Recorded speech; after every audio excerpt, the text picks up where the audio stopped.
Good afternoon. My name is Barb Malera. I'm a member of the team at Harvesting History. Harvesting History is an American horticultural company that's located in upstate New York. We specialize in heirloom varieties of seeds, flower bulbs, onion sets, roots, and other plant material. Today we're going to be talking about planting peppers in containers. Over the past 14 years, we've been engaged in a research project that included 100 different containers that we planted 3 times a year. We now have experience with more than 4,200 plantings, and so we've come to believe that we know a little bit about growing things in containers. So today I'd like to share some of that knowledge with you. And let's begin with the pot. Well, if you are going to grow a pepper plant in a pot, then you want to choose a 14-inch diameter pot. That's what this pot is.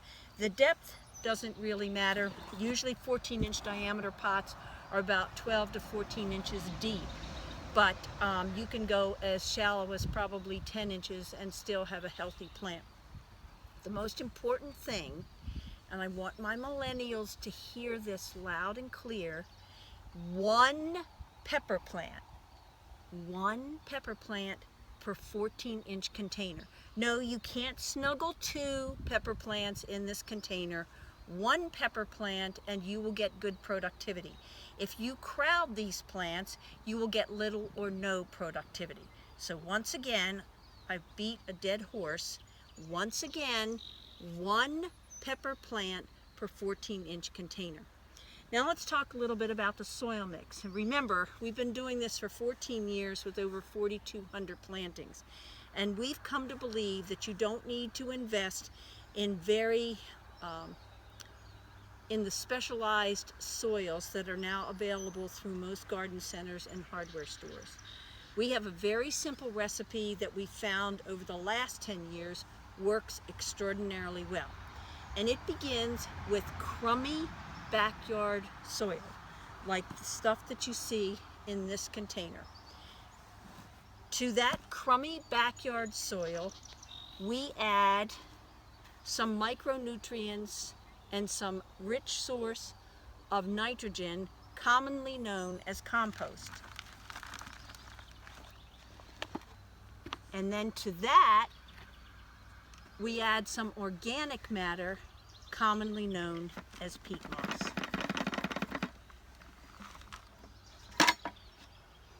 And that's our recipe. That's our award-winning recipe. We gave ourselves the award for soil.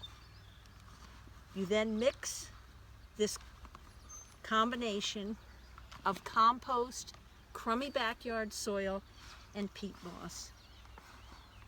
And you mix it up. Remember, the peat moss is bringing you a source of organic matter, and the compost is bringing you very valuable nutrients and micronutrients.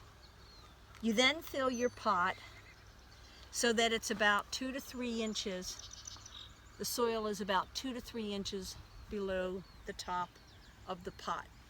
Now, if you can't find, because you live in the city or someplace where it's all concrete and asphalt, if you can't find crummy backyard soil, or you don't want to use crummy backyard soil, you can go to a Home Depot or a Lowe's and purchase their least expensive soil, which is called topsoil, and use that to replace the crummy backyard soil.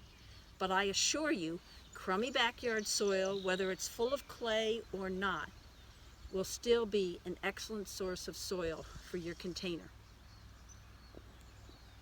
We now have the right size pot, 14 inches, 1 plant. We now have it filled with soil, crummy backyard soil, and compost and peat moss. Okay, now we've got the pot. It's a 14-inch pot. We filled the pot with our special recipe for container soil, which includes 60% crummy backyard soil, 20% compost, and 20% peat moss. If you don't have a source of compost, then dehydrated cow manure available at a Lowe's or a Home Depot or your local garden center or hardware store, that will work fine. And if you refuse to use the crummy backyard soil, then you can always go to Home Depot or Lowe's, buy their least expensive soil, which is called topsoil. But the recipe is 60% crummy backyard soil, 20% compost, and 20% peat moss. Now, the next step, and it's an important one, involves this little guy. This is a product manufactured by Bonide, B-O-N-I-D-E. It is copper fungicide. It is the powder form of copper fungicide. And it may or may not be available at your local garden center. If you can't find it, then you should go online and order it from us. So, copper fungicide, the powder form. The reason you want to use this is, especially if you live east of the Mississippi River and in the Mid-Atlantic or the Northeast, since 2008, we've been plagued by multiple forms of the fungal blight spore. There's early season, mid-season, and late season blight, the fungal form. This will not prevent it, but it will minimize the effect that those blights have on your plants. So what you want to do is just lightly, before you plant, lightly dust the surface of the soil, and then as you plant your pepper plant, you will work the copper fungicide into the soil. So the next thing we're going to do is we're going to dig a hole and bury the plant up to about here.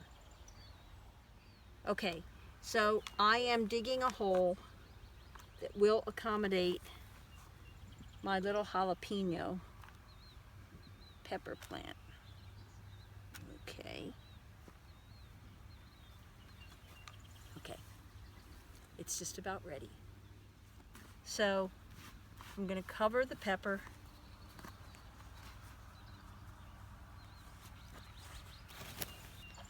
There we go. Now, there's one last step at this part of the planting, and that is to ring the plant with a source of calcium. This is bone meal, and I'm going to ring it with about 1/4 cup of bone meal.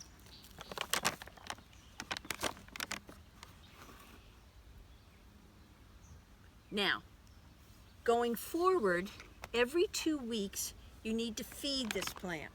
If you don't feed plants in containers, they will never produce as well for you as if they were in the soil. If you do feed them, they will produce as well, if not better, than if they were in the soil. So what I recommend is this wonderful product. And I know you're going to say, but Barb, it says tomato tone. Well, it does say tomato tone, but I love it for all fruiting vegetables. So I use it on my tomatoes, I use it on my peppers, I use it on my eggplants, and I use it on things like my squash and melons. This is a wonderful product. It does everything you would ask it to do. And so every 2 weeks, you want to take and give this little guy some food, about 1/4 cup in a container this size. And if you do that, water frequently as needed, you will find that you will have as much productivity from this little jalapeno plant and any other pepper plant that you plant in a 14-inch container as you would if the peppers were in the ground. Container vegetable gardening is easy and can be very successful, but you have to remember to feed and water your plants. So I wish you much luck this year with your peppers and maybe your eggplants and your tomatoes and anything else you're attempting to grow in containers. Just remember, feed them. Please come to our website, which is www.harvesting-history.com. and take a look at our collection of hot and sweet pepper seed varieties. I think you'll be pleased with the extensiveness of that collection. Again, I wish you much luck, and I chasten you and encourage you and hopefully inspire you to take good care of these little guys. They'll love you and produce for you if you do.